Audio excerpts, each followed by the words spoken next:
Is all I care about, just my bucket.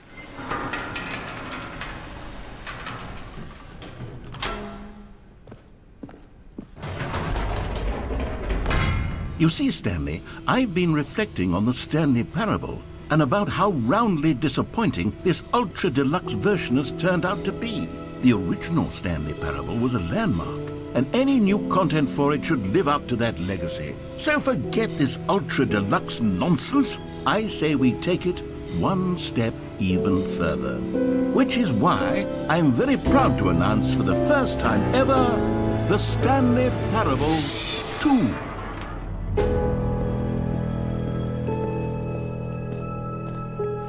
Yes, you see, isn't this far superior to a measly re-release with a few minor additions? Think of all the new territory we'll cover with a fully fledged sequel. An entirely new experience, built from the ground up. Why, there are so many possibilities. It could go in so many different directions. This is what fans have truly been asking for. Now, to be clear, I haven't quite nailed down what exactly the Stanley Parable 2 is going to be, but let's take a look at some of the features I've been developing for it. I figure that if I can loosely organize a handful of interesting concepts, that surely the game will sort of naturally spring up around them. Here we are. Go on, try out some of the new features. A common complaint of the Stanley Parable was that it was confusing and paradoxical, that it engendered a chaotic sense of reckless despair in those who played it. Well, I'm happy to say that after much consideration, I've engineered a clever solution to this fundamental problem with the game.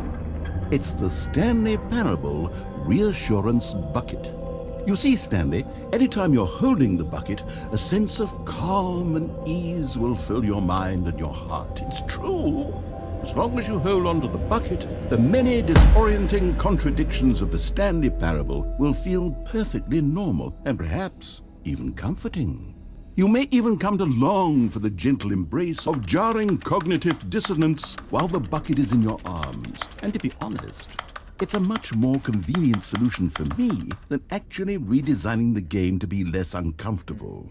Can you imagine what a pain in the ass that would be? Yes, the bucket is the perfect solution. Just give me my bucket. Come on, give it a try. Can you feel it? The glow of comfort, even in the face of crushing despair, must already be sweeping through your body. And in fact, can I say that I do believe the bucket lends you an air of charisma as well? I think that just holding it has made you the slightest bit more attractive as a person. The benefits of the bucket seem to go on and on, don't they? All this and more await you in the Stanley Parable 2. Does anyone give out awards for most enjoyable bucket in a video game? That really should be an award if it isn't. Okay, I'll be honest, I haven't yet decided on this one. I think that in the new version, the office could use a bit of decoration, like balloons. But I'm undecided on Get Well Someday and Happy 12th Birthday. Which would you go with? You know, sometimes when you solicit another person's opinion, it makes you realize that you knew which one you actually really wanted all along. Get Well Someday it is.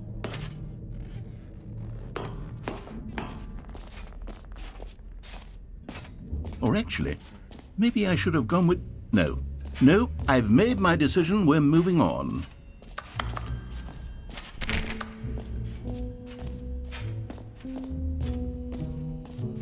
Now, here's something special. You remember that broken test achievement that got left in the game on accident? Well, I'm developing a technology to simply give you the achievement. Yes, you see, Okay, perhaps I should have clarified. This is technology that will exist. Right now, the achievement is still fully broken. I'm not a wizard, Stanley, but I guarantee it will be fixed in the sequel to at last satisfy the hordes of ravenous fans all over the world who have been uproariously demanding this. Gamers, we hear you, and I promise it will happen. What else? What other exhibits haven't we seen yet? Ah, collectibles. Now it's a real video game. In the Stanley Parable 2, you'll run around gathering up these miniature Stanley figurines. And what's truly innovative is that there will be no reward for collecting all of them. I don't want to stifle the intrinsic joy of watching a number go up. You simply collect all of them, and then you move the hell on with your unremarkable life. 106. Oh, thank God I don't have to walk all the way back. God, it really is the worst when you collect everything in a video game and then they give you a big fancy reward. Calling it the Stanley Parable 2 is just so much catchier than Ultra Deluxe, don't you think? Ultra Deluxe? What does it even mean? But the Stanley Parable 2, now that's an artistic statement right there. It's future-oriented. It screams progress and innovation and long-term franchising potential.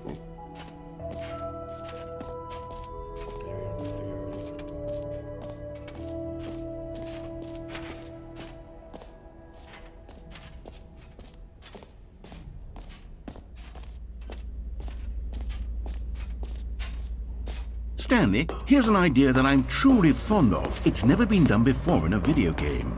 This is, in fact, a hole that you can fall down forever. That's right. Infinite falling. You can fall until the end of time, if you like. A stunning leap forward for... You see? Isn't it wonderful? One of my more ingenious concoctions, if I do say so. Now then, since you've gotten to see the infinite hole, you can press the teleport button to pop back up to the top, and we can continue onward. Now, I don't mean to be a bummer, but I do recommend you use the teleport button to go back to the top. Maybe do it on the sooner rather than later spectrum of things. It's going pretty good. Thank you. Yeah, this is a nice bucket. Great. Now, I'm very excited to show you even more of my ideas for the sequel. I know, so let me explain. I've done this already. I got myself a new PC, new setup and stuff. I got dual monitors now, but for some reason, everything restarted, so I'm just basically speedrunning. I have everything recorded as well on my channel, so if you want to check out my first reaction, go check out my channel.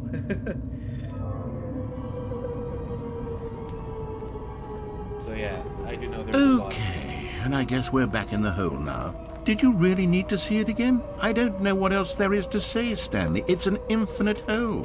It's exactly what you're doing right now, but forever. There really are so many other fascinating exhibits that I prepared for you. I really spent quite a lot of time on all this, and I would very much like to show you some more of them. How about we go ahead and press that teleport button again so we can get back to what's really important about... Oh, goodness. Well, this is rather embarrassing, Stanley. I'll be honest with you. I truly did not believe that anyone would actually stay in the hole long enough to hit the bottom. Yeah. Yes, I know. I told you the hole was infinite, but come on. Who actually wants to fall forever? The hole was plenty deep. It was more than deep enough, in my opinion. Maybe it's you who likes falling too much. Maybe you're the problem. You don't know what's about. Maybe don't. Look, things got a little heated there. I think we both said some things we didn't mean. Why don't we just put all this behind us and agree to just call the hole mostly You're playing this just to get my If that bucket. works for you, then go ahead and press the teleport button to you know walk what? up to the top of whatever. the hole and we can move on. I'll just be up here when you're ready. Oh, for heaven. You see, I was right. The problem is you. The problem is that you like holes too much. Not normal. A normal person would have said, yep, that's an infinite hole right there. Goes on forever till the end of time. Don't need to see it all, but not you. Oh, no, no, no, no. You have a weird sort of... Oh. Did the hole seem even shorter to you this time? I couldn't help but feel like you spent a little less time in there than you did before. I mean, admittedly, I didn't make an infinite hole, but I didn't think it was that not infinite.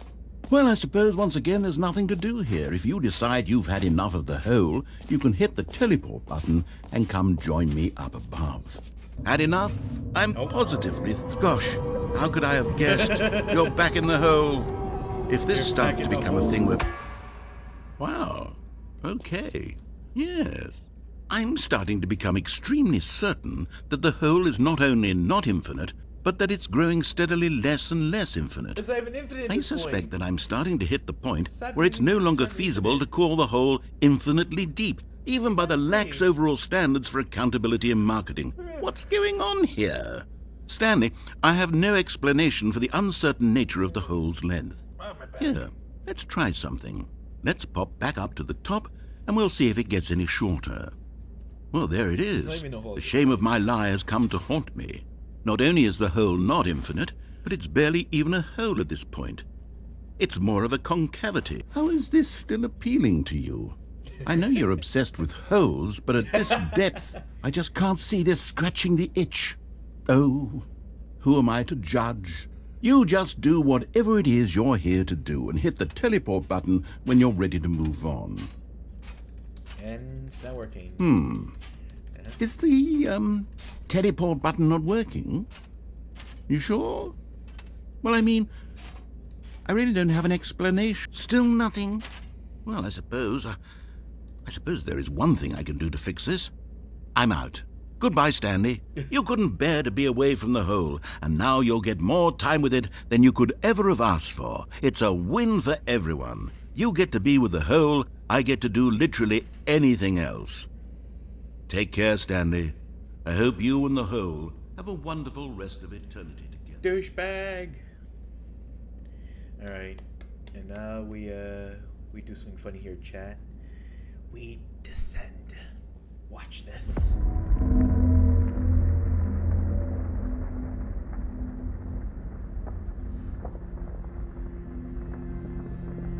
Come on, do the thing. Bring me down. And there we go.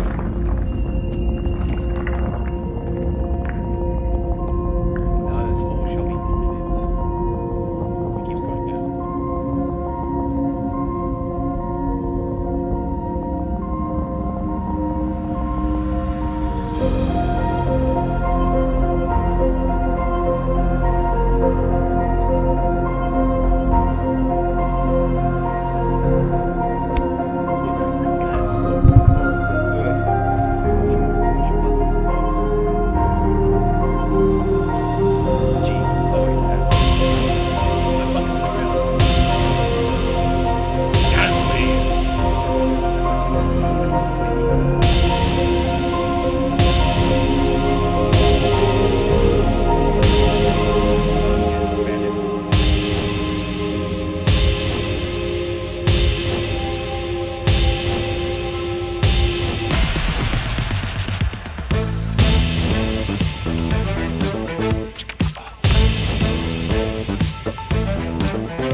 Stanley!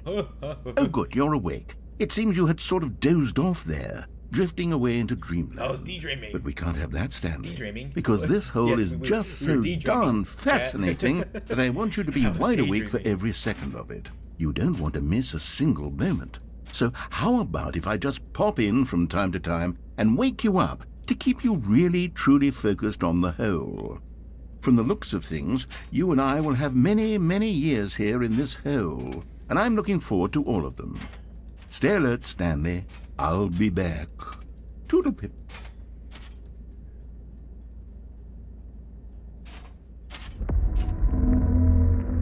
What? Okay. Okay. Here we are. Go on, try out some of the new features.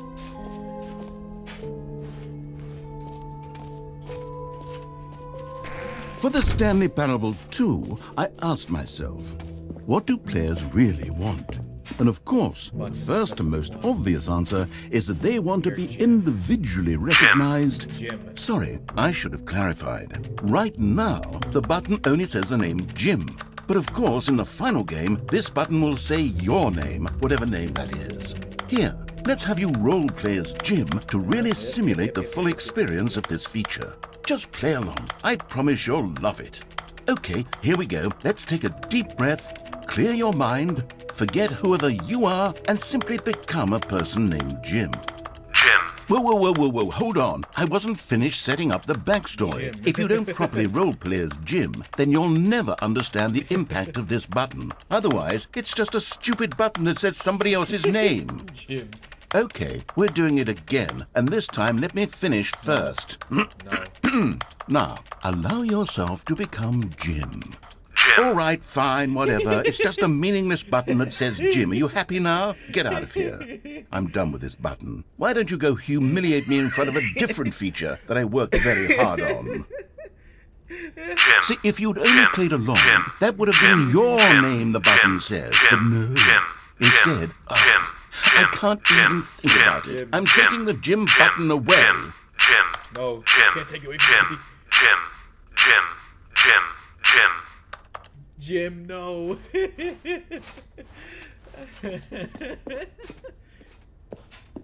So that was new.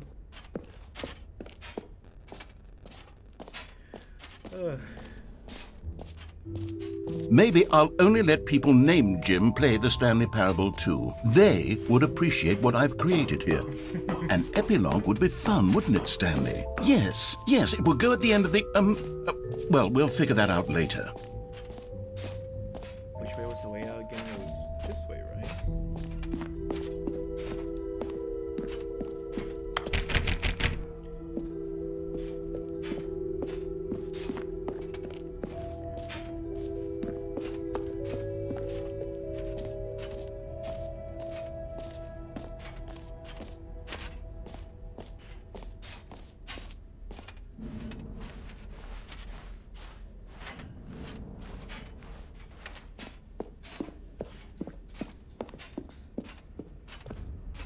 All right, have you seen everything you wanted to? Yep. Ready to move on now? I need to get back into the game with my bucket. So, Stanley, what do you think? Do you like all of the new features? Yes, I know it's not exactly clear yet how exactly these features will come together as one single coherent video game, but I can feel it in my soul. It's going to work. There's definitely a good game in there somewhere. Say, let's do an experiment. I'll arrange these new features together, and we'll see whether or not it coheres into a meaningful gameplay experience. Okay. Are you ready? Here it is. I give you the Stanley Parable 2. I need to find out how to get a video of a live I did the last few times. Do you Well, I mean, there's Streamlabs potential or here, right? OBS? It's sort of... Me, Okay, I never use mind. Streamlabs, so when it comes to Hold my on. stuff, Let me do a I can different stream arrangement. and- Okay, yes, this is much better. I feel good about this. Here we go. Version 2. Who am I kidding, Stanley? This isn't a coherent video game at all. It's a lot of gags. And I do very much enjoy creating gags, but they don't add up to anything. I wanted more than anything to create a sequel that would capture all the magic of the first game. I wanted fans to love it. No matter how good these gags are, they won't stand on their own. They would need the structure and the gameplay of the original. Wait, maybe that's it. I can take the original Stanley Parable and simply, well, insert a few of my new features into it. Tastefully, of course. With respect. With care for the vision and integrity of the original game. Would it possibly work? I suppose it could. But it would need a really, really tremendous title screen. A title screen that says with bold and uncompromising conviction, "This is the Stanley Parable 2." Let me see if I can whip something up.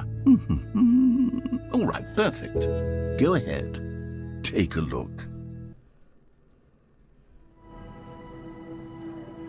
Alright, we got the new menu. Let's start up. Huh? This is the story of a man named Stanley. Don't care. Just want to skip through that. Also, now I gotta let my dog back in. Hold on, y'all.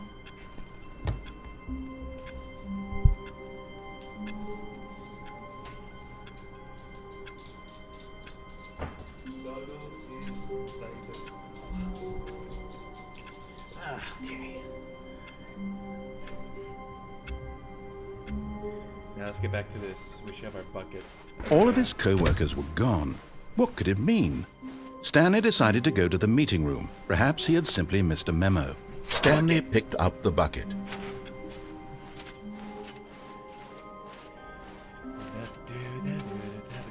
Stanley clutched the bucket tightly to his chest and entered the door on his left.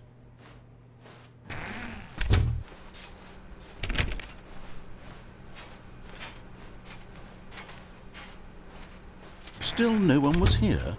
Stanley needed the bucket's warmth and comfort now more than ever. Perhaps his boss's office was where he'd find answers.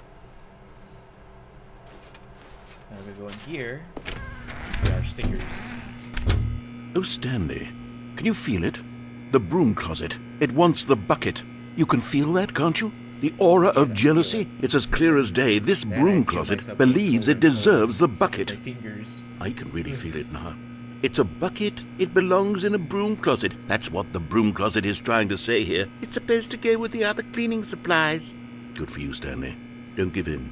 Don't hand over the bucket. I know how hard it must be, given the pressure that the broom closet is putting on your shoulders right now, but you have to be strong. This is your bucket. This is your companion and lifelong friend. You can't hand it over. Oh, no. We're getting into name-calling now, it seems. Is this how low the broom closet has sunk, that it has to resort to this stream of petty insults simply in order to get you to hand over the bucket? Stanley, I never liked this broom closet for a variety of reasons, but even this is worse than I had imagined. And wait, now the broom closet has the gall to imply that you and the bucket are not truly deep and lasting friends? That your relationship is purely superficial and convenient?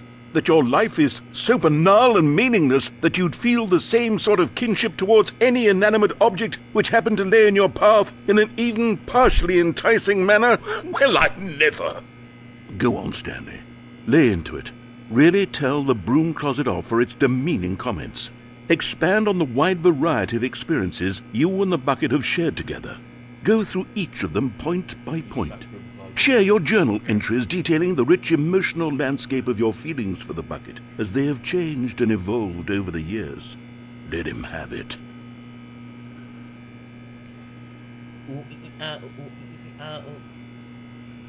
There, I did it. Okay, I've got you something which I think will help settle this debate once and for all. Here we go. There we go. There. That's the first Now one. it's settled. No more debate, no more discussion. Take a hike, broom closet, with all your meandering philosophical diatribes about the nature of cleaning supplies and their relationship to broom closets in the natural order of things. Give me another sticker. All right, I've got a second sticker back here, and I'm going to slap it on as well because I think it's appropriate. You see? I feel that it works because the sticker is also a bucket. That way, if you're ever unsure whether the thing you're holding is a bucket or not, you can look down at this sticker and say to yourself, "Ah, it's a bucket." There really is a wide variety of applications for this sticker. I can't remember. Was there 2 stickers or 3 stickers? I can't remember. Ugh. You know what? I could take the name-calling and the dismissal of your kinship with the bucket, but now the broom closet is just giving us the silent treatment. And to be honest, I'm sick of the pettiness on display. You can stay here all you like, but I've had it with this impetulant room of cleaning supplies. Easily the most childish such room I've ever been in. I'll see you outside, and we can get on with the story about you and your bucket.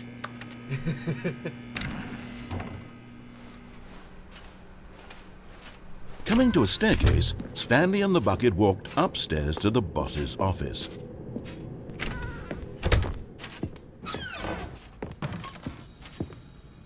You found one of them. One of the miniature Stanley figurines. Remember, no reward for collecting all of these, only the intrinsic pleasure of a job well done. You can't buy that sort of happiness, Stanley. God knows I've tried. So, I implore you to savor each and every moment you come across one of these beautiful figurines.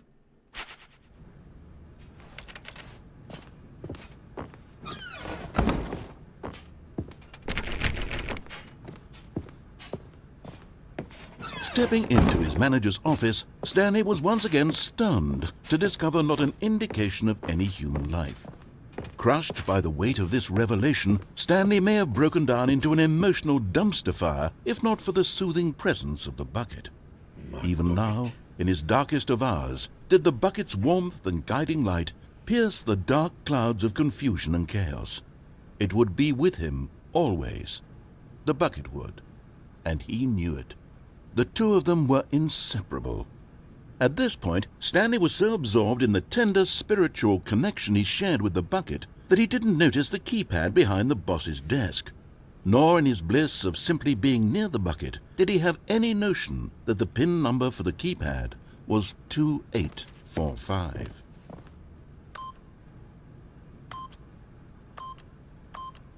But Stanley guessed the correct code by sheer luck. Was it that the bucket knew all along? Was the bucket guiding him? Yes, this is certainly the most logical explanation.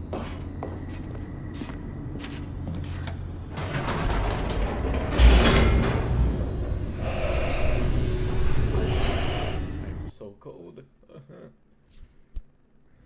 The elevator raced downward, plummeting towards an unknown fate. It would be all Stanley could do to keep himself together, if not for the bucket. Soothing him, comforting him, reassuring that in this darkest moment of uncertainty, he would be all right. The bucket is here for you, Stanley. Everything will be fine. Everything will be fine. Stanley and the bucket walked straight ahead through the large door that read, Mind Control Facility. So I know what happens here already. We did the bucket ending with the mind control facility. But we didn't... Okay, so we turned it off, but let's turn it on, actually. I wonder how happens if we turn it on. The lights rose on an enormous room packed with television screens. What horrible secret did this place hold? Stanley and the bucket both wondered to themselves.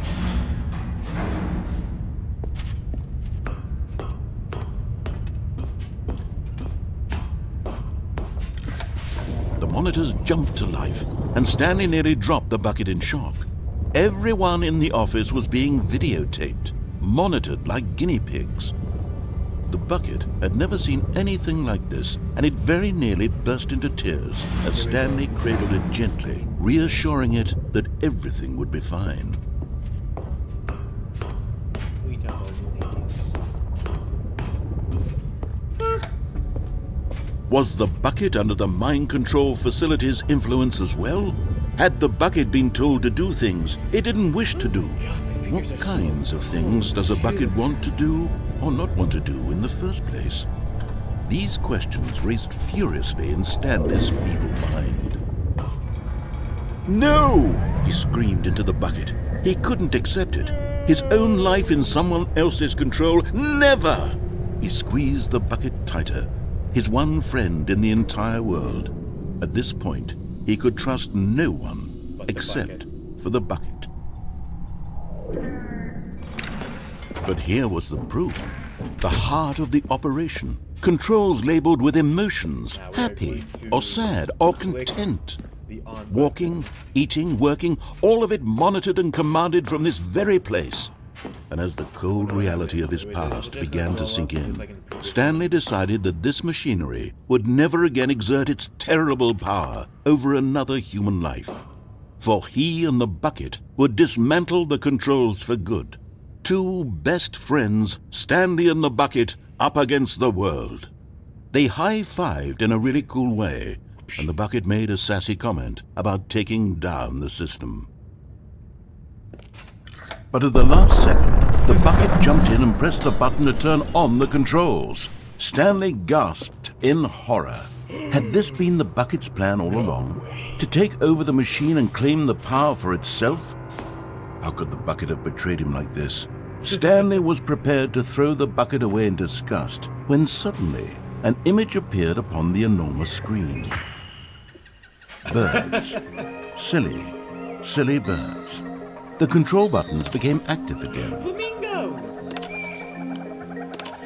Stanley flipped through one video of silly birds after another, and then it dawned on him. This wasn't a mind control facility at all. It was a facility for monitoring and surveilling silly birds all over the world.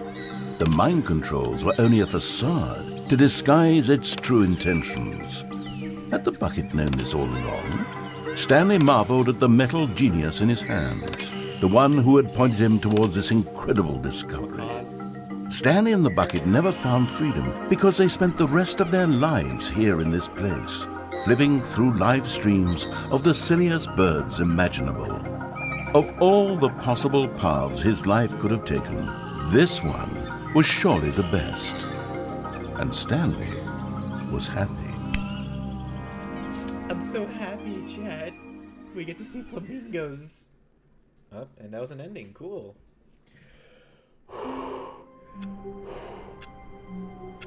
Ooh, what the? Okay. Stanley lifted the bucket into his arms, and a wave of comfort rushed over him. Stanley clutched the bucket tightly to his chest and entered the door on his left. New hallway, that's weird. What the? Oh.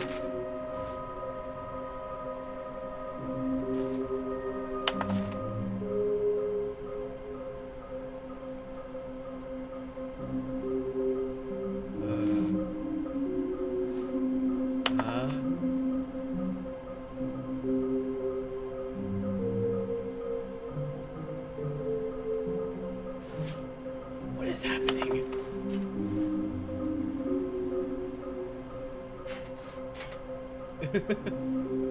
Large room, lots of boxes, stairs, something do you want? Wait, what? Is this? Okay, so these are places to search, okay. So, inside of a large room, lots of boxes, stairs, something to do with stairs, somewhere both red and blue. Nearby a fireplace. Okay, so this is something where they're at, or give me like hints. Oh, hi. What is happening in this room?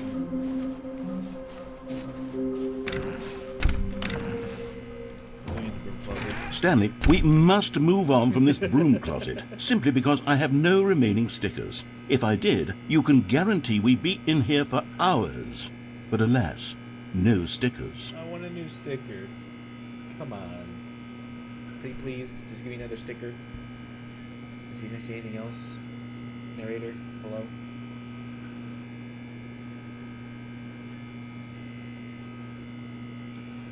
Really? Nothing else to say? Come on, man. Oh.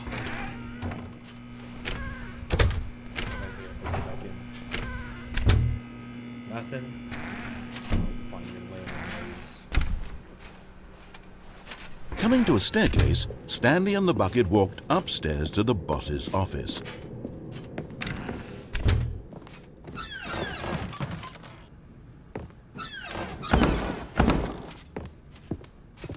Stepping into his manager's office, Stanley was once again stunned to discover not an indication of any human life. But Stanley guessed the correct code by sheer luck. Was it that the bucket knew all along? Was the bucket guiding him? Yes, this is certainly the most logical explanation.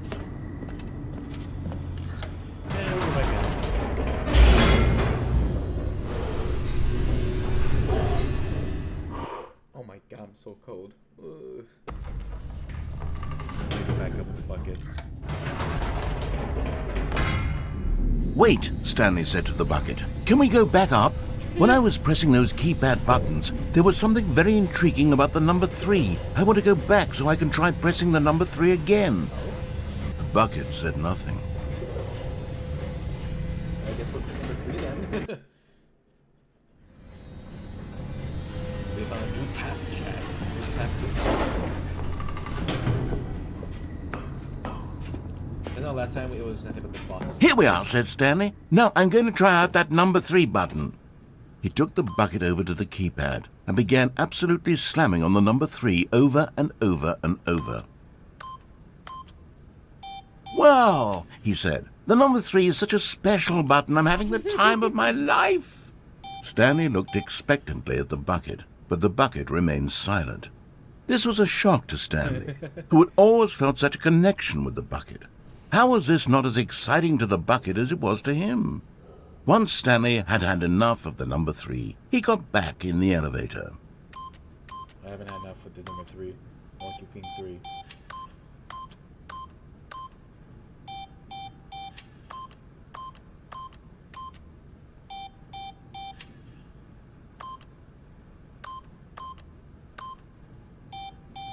Okay, I guess we'll head back.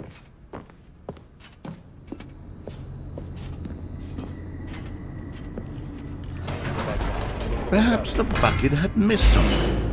Perhaps it had not seen how much joy Stanley got from slamming the number 3 repeatedly.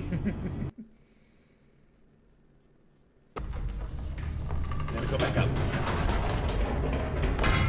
No, said Stanley to the bucket. You can't go on yet. Not till you understand how much the number 3 means to me. You and I have been through so much together, and I just want you to see what I see. Feel the happiness I feel. He smiled at the bucket, and the bucket said nothing. Oh, come on, bucket. Say something. Give me some sort of excitement. Come on, bucket.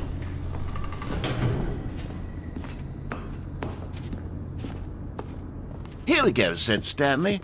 This time I'll really show you. He ran to the number 3 and began to wail on it like a musician on a beloved instrument, weaving a concerto of truth and passion. He wielded the number 3 like a fine artist would wield a paintbrush. He told stories through the number 3, stories of his dreams and hopes and fears, and the whole time he looked to his bucket for a reaction of some kind. Anything to let him know that the bucket appreciated what he was doing. The bucket conveyed absolutely nothing at all, only silence. Crushed by a wave of dejection, Stanley returned to the elevator.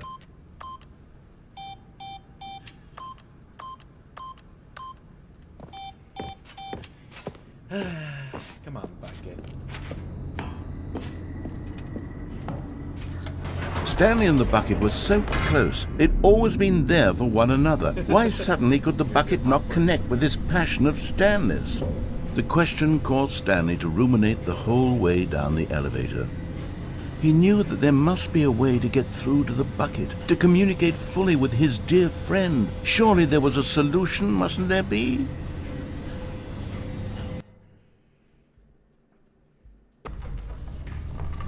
Go back up.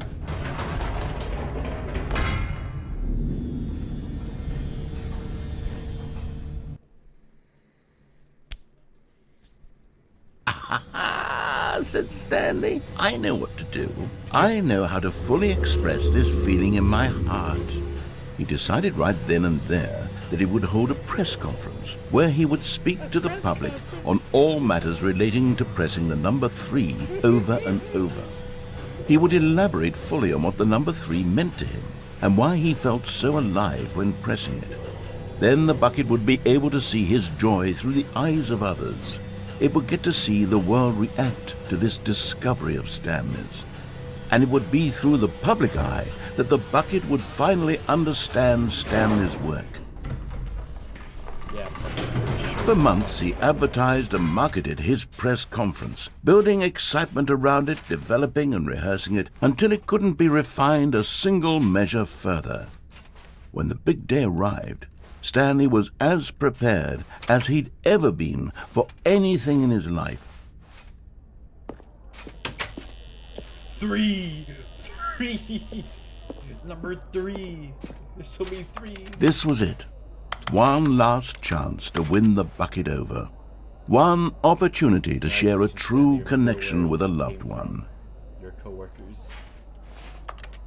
Alright, bucket. It's time to show you how important number 3 is to me. And I'm show you all my fans that appreciate the number 3. Here There we was go. no one here. Oh.